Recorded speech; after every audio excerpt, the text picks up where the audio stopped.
Assalamu alaikum wa rahmatullahi wa barakatuh. Welcome to another video. It's been a while, but I'm on here going for a walk so that we can talk. You know what it is, as usual. So, this video is going to be in light of the current fitnah with our brothers and sisters, happening with our brothers and sisters, in Palestine. May Allah grant them safety, may Allah grant them peace and a makhraj from this fitnah that they're in. Aid them and assist them and all of the Muslims who are being oppressed around the world. I mean, so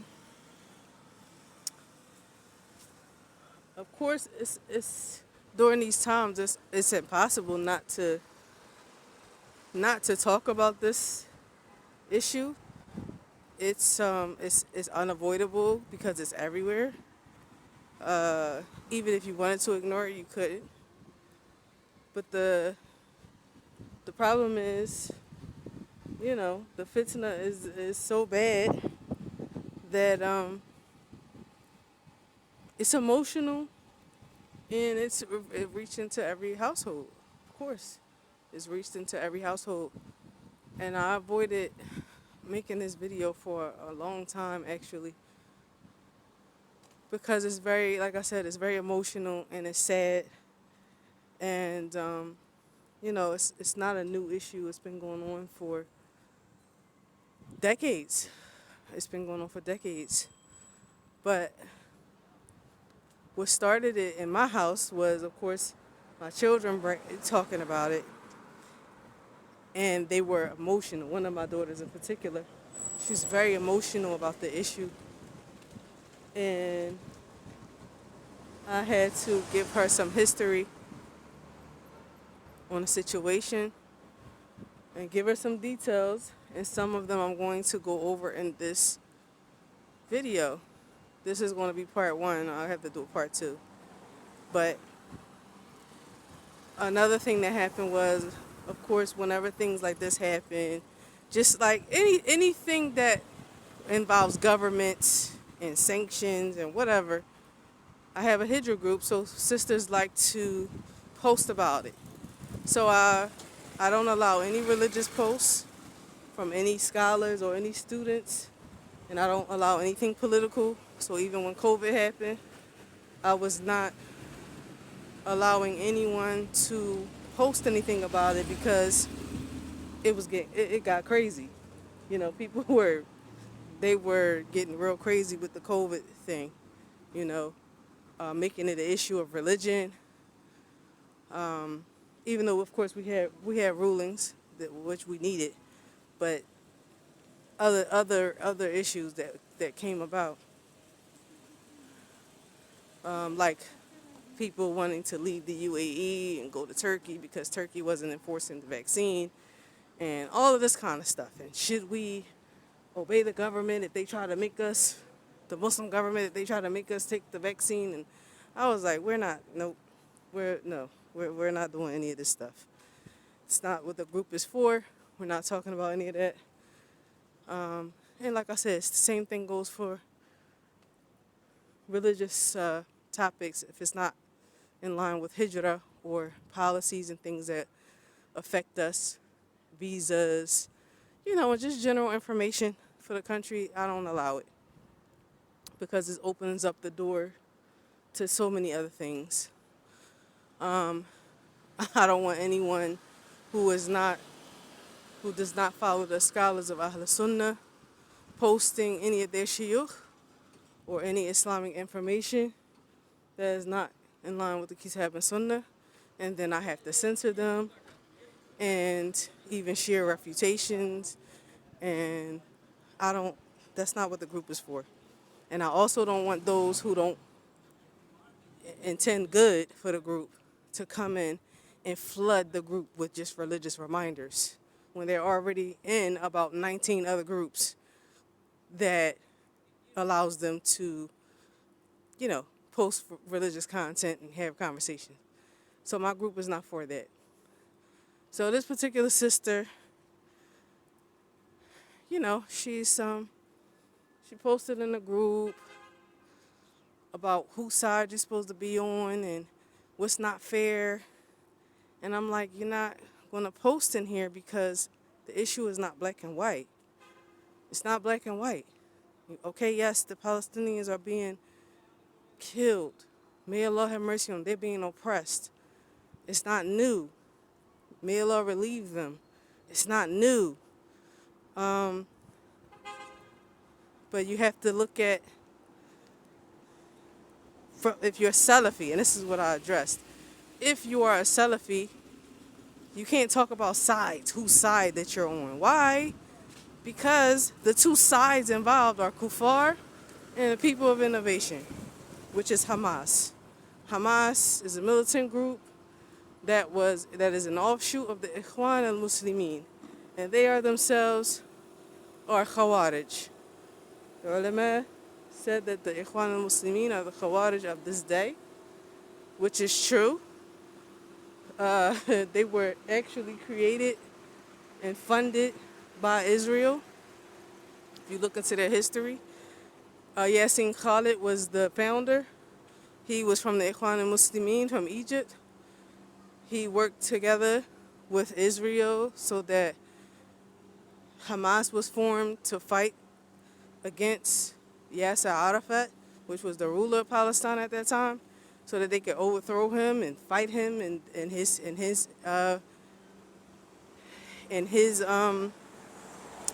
military. That's Khuruj, is it not? You working together with the Kuffar, taking money from them so that you can fight against the current leader because you have a belief that he don't need to be in place anyway. That's the Khawarij. So there were discrepancies about me explaining that Hamas were Khawarij and that if you Salafi, there is no side to take in that. Of course, you are feeling for the Palestinians, but the issue is bigger than just the Israelis killing them. It's bigger than that. They've been oppressed for a long time, but as the ulama are saying and the Tulab are saying, we support them with money, we support them with medical assistance, food, as much as you can. But only Allah can relieve them of this fitnah. No one can relieve them of this fitnah. Only Allah can. So we make dua for them, just like any other Muslim who is in a fitnah. Like what happened in Yemen, like what happened in Syria. No one can remove that. No one, except for Allah subhanahu wa ta'ala. Brute strength against brute strength with no religion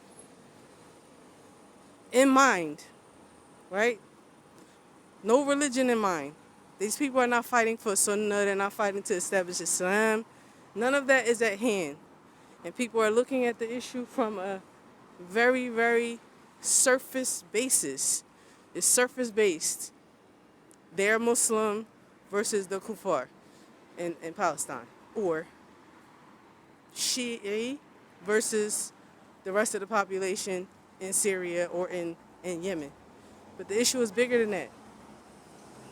It's much bigger than that. If you're Salafi, this is not for anyone who is not from Ahl Sunnah, because no one expects a person who is not from Ahl Sunnah to understand these issues.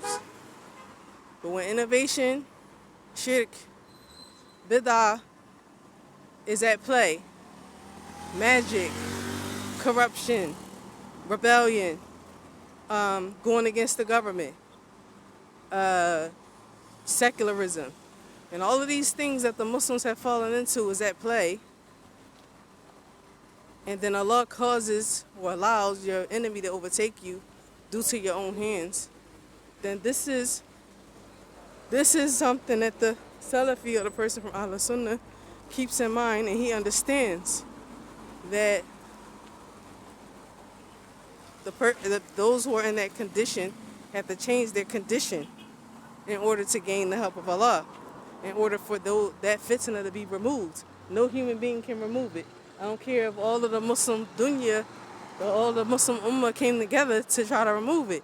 If Allah put it in place, there's nothing that we can do to change it but support them. And that's it.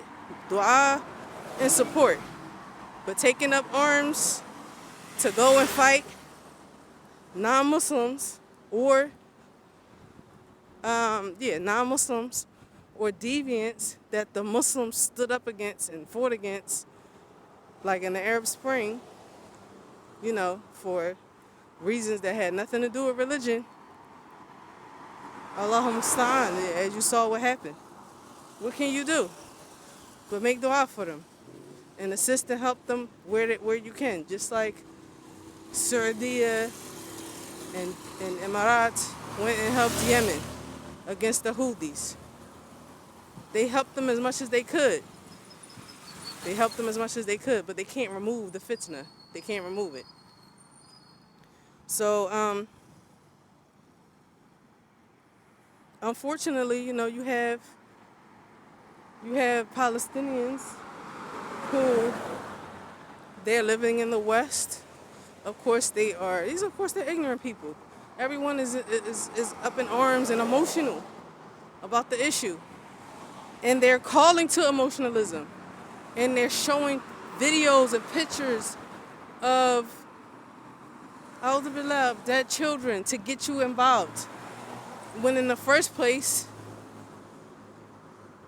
it's like we, the Muslim world, are being called to, used as puppets, and being called to clean up a mess that someone who had an agenda carried out, and calling the people to clean up their mess or fight in their cause by any means necessary. And what I mean by that is Hamas militant group doing what they did to their enemy, knowing that they don't have the ability to beat them, and the Palestinian civilians being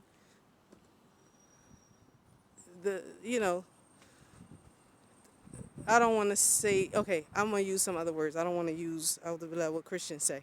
But basically, the sacrificial animal, okay? They're the ones that sacrificed. They're the ones that lost. They were thrown in the middle. And then the world is supposed to come together and save them from a mess that Hamas did. That's evil, and that's manipulation because you have an agenda. That's evil. That's evil because you want to take back a land in a way that doesn't comply with the religion off a pure desire to just have it and take control. They don't care about the civilians, because if they did, they wouldn't have done what they did. They wouldn't have done the bombing knowing that it's a high possibility that these people, these Jews who believe that one Jewish life is worth 50 Palestinian lives. Why would you do that? Except that you don't care. That is a manipulation tactic. And these are the characteristics of the people of innovation. Everyone else is to be sacrificed for our agenda. As long as our agenda is seen through, we're going to sacrifice any and everybody. Any and everybody. They're no different from cult leaders. They're no different from other manipulators that are amongst everyday people who play games and utilize individuals as puppets, and they plot and they plan and they lie to people and use them as shields to obtain their particular agenda, accomplish their agenda. They're no different. They're no different. And like I said, this for Ahl Sunnah, this for the Salafi.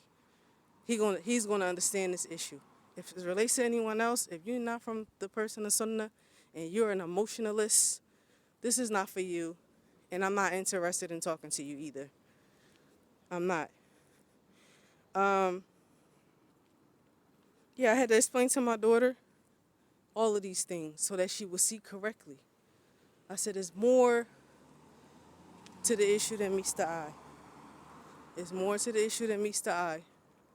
Okay? There's a history that's been going on before you were born, before I was born, before my mother was born. Okay? It started around the time my grandmother was born, in the 40s. So it's bigger than you. And the scholars have been advising Palestine for years. All you have to do is look up videos from Sheikh Uthaymeen, Sheikh Saleh Fawzan, Sheikh Al-Albani, speaking about the issue of Palestine. What is the correct position? What is the correct position? I heard Sheikh Al-Albani, rahimahullah, telling a man who was emotional in Syria that came to him and said, what can we do? You know, our brothers are dying. What can we do? We got to fight, this and that. So the Sheikh was asking him, what's the solution? We got to take up arms. We got to fight. He said he was trying to make the man understand from the issue of knowledge, from the aspect of knowledge, what is the position, right? What does the person of religion, or Ahl Sunnah, do in these affairs? It is a time for tarbiyah. Get your belief together. Fix your belief. You sit and you fix yourself. He said, is there not the person who is who is an interest amongst you, the fasiq, the person who fornicates? Is there not prostitution? Is there not alcohol? Is there not people who are going to clubs? And the man said, yes, there are people who want to fight from amongst us that have that condition. He said, so how if people who don't pray? He said, yes. So how is the help of Allah going to come when you have these individuals among you that just want to fight? They want to change the condition. So, of course, the man was like, okay, I'm not a person of knowledge. So what's the solution? He said, the solution is to learn your religion. Sit and learn your religion. Fix yourself. And he was like, that takes long. He said, yes, our solution is long. Our solution is long. And Sheikh Al-Albani died in the 90s, rahimahullah. I remember I was pregnant with my son going on the way to the hospital when we got the news that the Sheikh had passed away. In 1990, when did I have my son? 99. Yeah. The Sheikh passed away in 99, rahimahullah. So, I mean, if they would have taken the advice of the Sheikh or the other shuyukh that's been advising them, their condition would have been different by now. If they just took the Muslims take the advice, learn, sit, cultivate, purify themselves, stay away from the sins, their situation would be totally different by now. Dua, following a religion. The Sheikh told them, the man, of course, wasn't pleased with the long solution. He said, you are like the person who is sick, and he goes to the doctor, and the doctor prescribes him a prescription to help him with his illness. And then he refuses to take the medicine, the prescription in the home. He sits it on his shelf, and he dies with the prescription and the cure for his illness on the shelf. That is your condition. And it's sad, but that's the reality. And it's a lot of smoke and mirrors, and people are very emotional, and they call to people to take up arms and just act mindlessly because Muslims are dying. And they're making it as if it is purely religious, when it's not. You got the Christians being killed, Christian Palestinians also being killed. The Jews, no doubt they hate the Muslims, no doubt. But they want that land specifically. They want that land specifically. So all of those ignoramuses who are calling and saying, you got to stand up, you have to do something. It's ignorance. It's ignorance. And you don't understand qadr. And you don't understand a nasr, victory and help from Allah subhanahu wa ta'ala, that is not gained by brute strength. You can't do anything and change anything with your own hands that Allah subhanahu wa ta'ala sent. Zero. You cannot. You cannot. That's just reality. And I know that just from life. People know that just in their everyday life. You can't change things. When it's beyond you, it's nothing you can do. Zero. You can try everything in your power and it all fails because it was meant for you to go through these things and to correct yourself. That's what it's for. And you ask Allah to remove it. And the help comes through you being obedient and admitting you're wrong and turning yourself around. That's how it's going to be removed. And I'll end with what Hassan al-Basri, rahimahullah, said, one of the Salaf from the first 3 generations. He said, when those youth came to him complaining about al-Hajjaj, who was slaughtering the Muslims and even some of the Sahaba, radiallahu anhum, who were still living, he was slaughtering them. And these youth came to Hassan al-Basri and said, what do we want to do? We want to stop him. He's killing the Muslims. And Hassan al-Basri said, if it's a punishment from Allah, then you won't be able to remove it with your own hands. And if it's a test from Allah, then be patient and He will remove it. He will replace it with that which is better. But of course they didn't listen. And they ran to their swords and they tried to fight al-Hajjaj. And then they all died. They were all killed, rather. Because you can't remove a fitnah or a test that Allah puts upon you due to sins or whatever, if He just want to test you with brute strength. You can't. Patience, dua. That's how you limit and minimize fitn. That's how.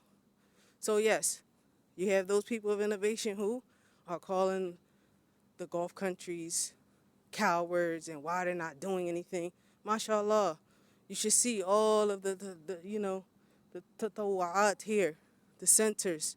Tarahim is one of them, where they are packing food and supplies and getting everyone involved with helping the Muslims in Gaza. Even we're posting it in the group. Anyone who wants to go and deliver food, clothing, medical supplies, whatever you want to help with, go to the center in Sharjah. Go to Dubai. They're very active. Saudi donating money, sending help and aid. That's the only thing they can do. But people who are ignorant and sick, they only want destruction, are calling for what? Calling for the Saudis and the Emiratis to come to their aid. So what? So they can get out of this situation. Allahu musta'an. They don't see that that's not the solution, that can't happen, that it won't happen. They don't see it. And unfortunately, the voices of the ignorant are the majority. The voices of the ignorant are the majority. So there's nothing that we can do other than what the ulama said. And it's the truth. Yes, the solution for the problems in the Muslim world is cultivation, is sunnah, is returning back to their religion. That's the solution. And another thing I shared with a sister, for example, when it comes to running to the aid of certain groups, certain fitin that happens with the Muslims throughout history. But something more recent, I would say in the 1970s, what happened with Saudi, when they helped the Ikhwan al-Muslimin, and no one knew what they were about. No one knew what their beliefs were. And they came in, they got help. And the same thing actually what happened to Palestine. Palestinians, they took them in, right? and they fought against Yasser Arafat. But Ikhwan al-Muslimin infiltrated Saudi and planned to overthrow the government. And they still plot, they still try to plot to this day. They even tried to plot here in the UAE in the year 2011. So you run to help people who make takfir on the government. So you help them. They want your help. They want anybody's help. It doesn't matter who it is. They want anybody's help. So that they can do what? Once you help them and get them on their feet, turn on you. They're going to turn on you. Allahu musta'an. They'll turn on you. So, like I said, you make dua for the people, and the only one who can help them and aid them in reality and remove this fitna from them is Allah subhanahu wa ta'ala. But we are in a state of tasfiyah wa tarbiyah. Everyone needs to cultivate themselves. Start with yourself. Get your belief right. Stop being political. Stop being emotional and look at it from the text. Look at it from the angle of religion and not emotionalism and not surface. Do your research. Learn what happened and look at it from the angle of religion and not the angle of democracy and politics and human rights only. It's deeper than that.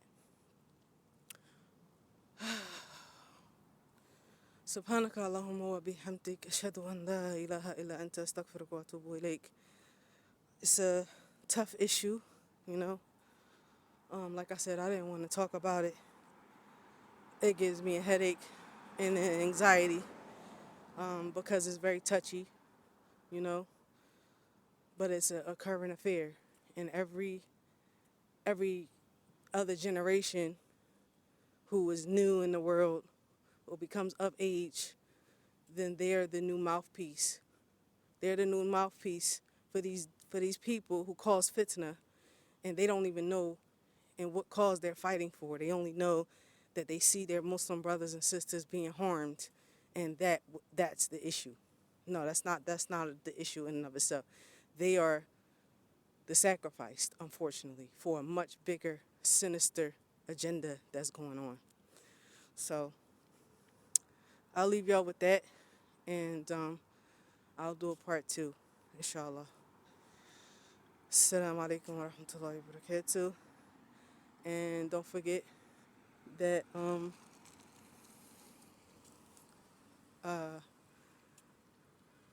Hijrah mandate sacrifice. I'm sorry.